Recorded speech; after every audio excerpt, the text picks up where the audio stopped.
What is going on, everybody? Welcome back to another week here on Body Bags, week 129.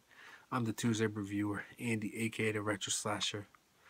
So this week, yet again, I'm reviewing another slasher film. This one being from the year 2011, but making its U.S. debut on any kind of format here in 2016, courtesy of everybody's favorite releasing company, Wild Eye Entertainment.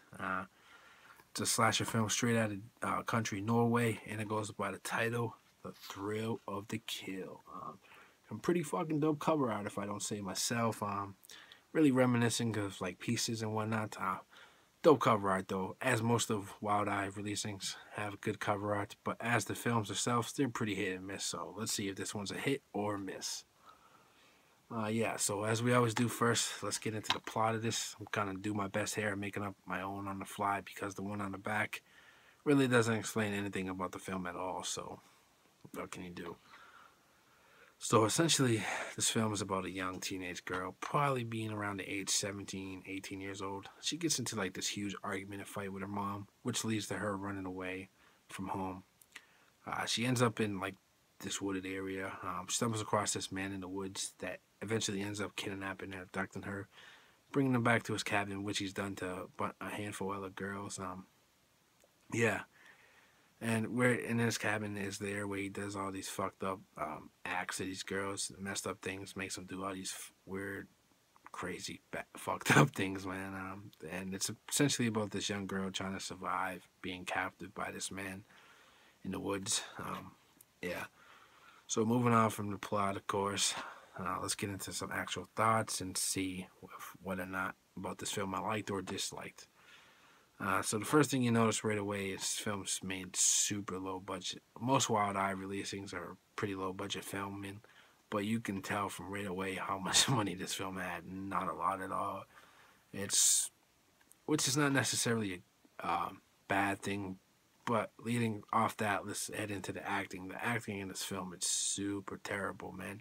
Even though it's spoken in whatever language they speak in Norway, you have to read the subtitles and whatnot.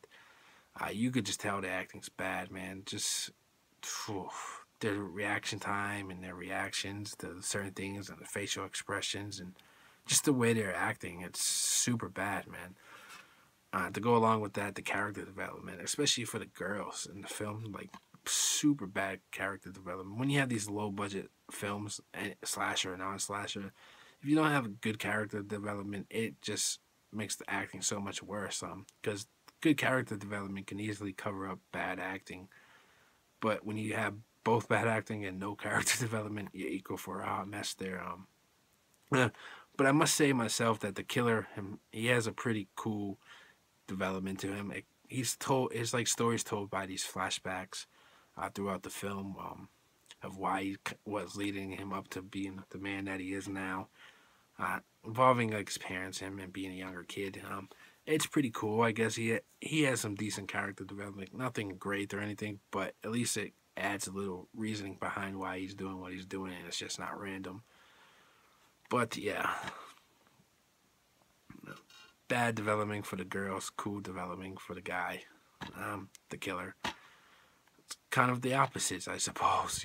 I much rather know a little bit more about the girls so I can relate to them and draw feelings to them, which you absolutely don't at all. You can care less if they live or die, but you're kind of rooting for the killer, to be quite honest to you, for the most part.